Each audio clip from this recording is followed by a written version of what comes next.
Well, we've got something a little different this week. We kind of come up short on some of our material. We've been drinking some different things lately. If you've been following us on Twitter and Facebook, you've been seeing us talking about those. But Keith and I, our schedules haven't quite jibed in the last couple weeks. He's been on vacation, having a good time, also trying some brews as well, which he's going to be bringing back for us to try for Give It a Shots and different things in the future. So today, all we've got is an episode of Rough Drafts. I've actually had this kind of in the archives for quite a while now. This material comes from our gin podcast that we did a little while back, and at the time we actually had a guest in the studio. It was Eric, and he brought us a few different gins, and we had one that we brought to the table as well, which we sat through and enjoyed. But sometimes some different things end up on the cutting room floor, and usually what that is little bits of just humor. You know how it goes when you start to drink a little bit. Things get a little silly sometimes, just tangents that you go off on that are interesting, but not necessarily going to be able to fit into a podcast. So sit back, relax, and enjoy another round of Rough Drafts. No, it's to not draw the air in and slurp because, that could be death. In certain applications, tasting that would be a good way to do it. With a straight shot of alcohol, not recommended. Here's an interesting fact for you I read recently. Someone that grimaces after a shot of alcohol is known as a paper belly. A paper belly? Paper belly. Thought it was a fun paper term. belly. Okay, yeah. Paper belly. Yeah. Where did that term get started? I'm not entirely sure the whole history behind it, but... So it's like if they do it and then they go... Yes. Not just a... Right. But just a... Okay. Yeah. So if you... I think I'm married to a paper belly. I love her. I love my paper belly, but I know I'm definitely... She does that even with wine sometimes. Have you tried this soda? Yeah. Well, that's just wrong. Here's some water. Oh, terrible. Yeah. Oh, this water tastes like vodka. So, but I'm assuming all of these are going to be right in that. They are. There's one of them that is a little bit higher when I was doing research after you mentioned which ones you were bringing over. Is it the Rogue? I believe it is. I think that... There was one that was like 93 or 94, like something like that. Oh, no. It's the Nolitz. Oh. It's 47.6. Oh, Okay. There you go. Yeah. 95.2 proof. They get exact. So it's more of a vodka type proof. How dare you? How dare you, sir? First of all, how dare you? All of a sudden, I'm real after I started that. All of a sudden, I realized we're like talking too much about vodka. I was like, gotta stop that. Yes, we're giving them too much press. That's right. Too much. Let's steer the ship the right way. Back to the goodness. We don't want a smear campaign here. No, we've let it known that we're not fans of this particular beverage. They can smear themselves. That's right. And they usually do. They need no help from us. With flavors like bubble gum. Okay. Which we've tried. We've got new Hubba Bubba flavored vodka just for you. That actually was the best vodka we'd ever had. We did try that one. We did the bubble gum stuff. And that was funny, too, because if you make a martini with it, they call it a Bubble 07. Oh, good gracious. That's just terrible. That's just wrong. That's one of those things where it's like, I don't think you get much more out of the quality. Because I did. I mean, that Crystal whatever vodka is decent. I don't really taste any more or less out of it than anything. And it's, it's like $40. Herkimer Diamonds. That's more expensive than that. Yeah, it was distilled through diamonds and it's 6 times distilled. And, these little, there maybe is a touch more of something, but like nothing. We like Dan Aykroyd, but come on. I do. I love Dan Aykroyd. The Ghostbusters is one of my favorite movies of all time. And the only thing that is worth it, that bottle is awesome. Yeah. I will never give away that bottle. Absolutely. It's so cool. I'll probably just wind up putting gin in it at some point. Honestly, the only thing I can say is that anyone that's getting $50 or $60 a bottle for vodka is a genius because they figured out how to take advantage of it. And the people paying it are just throwing their money away. That's right. You may as well just go get some Himalayan water out of a mountain spring for $12 a gallon. I don't know. Yeah, if you're spending $12 or $15 for gin, you're probably not going to get the best quality. You're going to want to step it up and move into the $30 range, or even $40 a bottle is reasonable for great gin. Now, Sapphire, which we've all enjoyed at some point in our life, that's one of the cheaper, decent gins that I think you can buy. You can usually find that for under $20, usually 18-ish, kind of, do you think? Okay. And usually, like, Costco has the bigger size of it. In fact, I think I even saw this at Costco. The 209? That would be fascinating if they had that, because that would be a great value. Because I think it was a bigger bottle, but I could be thinking of something else. That would be pretty tasty.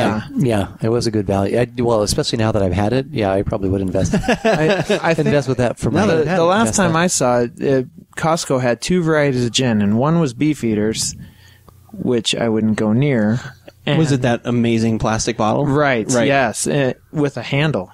Ooh. They've stepped up their game.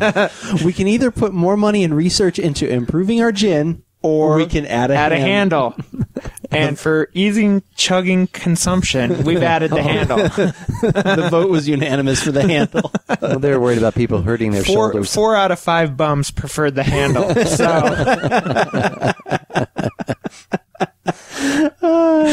So they went with the handle. Yeah.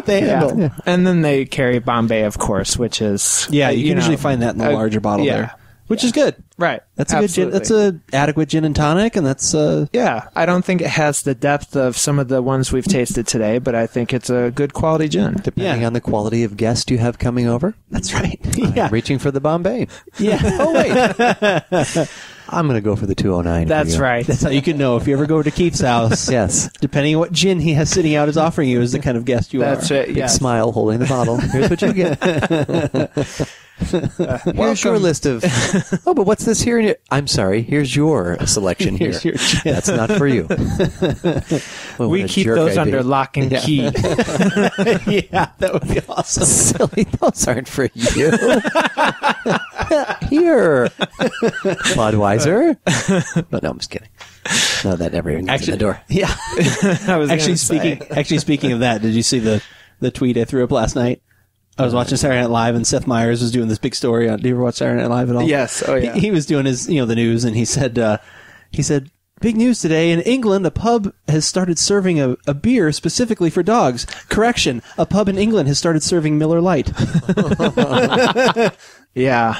Those really have nothing to offer in terms of quality for beer. But they're triple hopped. They're triple hopped. They used 3 actual hops in each barrel. That'd be funny. That would be a funny, like how they do the Sam Adams roll. We use a pound of hops. Like they actually show Miller Lite. It's like 1 hop. Yes. Yeah. They're like, yeah. You mean like an ounce? No. A hop. Yes. We used a single hop to flavor this batch. And we actually pull it back out and we try and use it again. And we used it for this batch too. We've used it 3 times. Yeah. We've triple hopped. That's right. Yeah. That's why we use whole cone hops, because we can keep reusing them in each batch. Attached to a string. Yeah. You can only keep it in there for 30 seconds. It's like a fishing rod. Dip it in there, they pull it out. What's he doing? He's our hop adder. Yeah. I'm the triple hopper at Miller.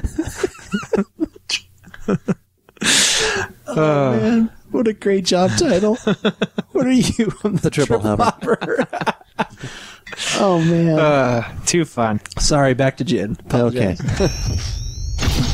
First thing, that is a heavy cap. I know. And the first thing I thought about after I saw this cap is, what a great stick shift this would make. Gear shift. So smart. Yeah, Perfect. Exactly. Yeah. That'd be a perfect gear shift. Yeah.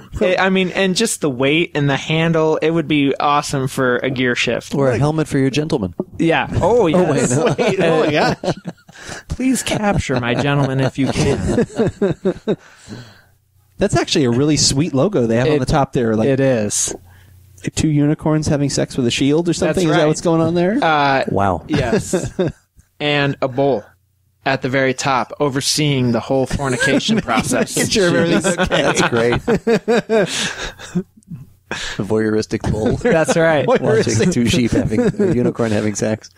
That's great. That would be another great name for something. Voyeuristic bull. Voyeuristic bull. What kind of vodka do you like? I like the voyeuristic bull. It's good. Oh, that could be a mixed drink with Red Bull. Yeah, the voyeuristic bull. I like to watch. It's vodka, Red Bull, cranberry juice. For the lonely man at the bar, he likes the voyeuristic bowl. There'd have to be some sort of whipped cream on the top of that, though. Some sort of like some sort of offshoot. Yeah, but of how sad White would he be Russian. watching, but he'd be like all full of energy. I'm joining. Man. Too funny. Man. Overcome your loneliness with the voyeuristic bull. For the creeper inside of everyone. Nice. Well, hopefully you enjoyed the last 10 minutes or so of those rough drafts from our gin podcast. Like I said, I've listened to it a couple times now. For some reason, it still struck me funny. Maybe it's because it's late at night on a Friday when I'm putting this all together, trying to make sure there's something for the website, or not. Who knows? I think it's just funny. But anyway, thanks to all of our listeners who have been enjoying what we've been doing, and definitely make sure you are following us on Twitter, that you've become a fan of us on Facebook, and are watching us on YouTube, because even this podcast, if you listen to it, is on YouTube as well, and there was some other assorted information on there while it's playing. A little bit of extra content there, and coming up in the future, we've got more Give It a Shots. We've got a full-length podcast in the works. It's going to be a look at sour beers, and actually Eric is going to be sitting in on that one as well. So definitely look forward to that. So thank you very much, and see you next week with more Give It a Shots.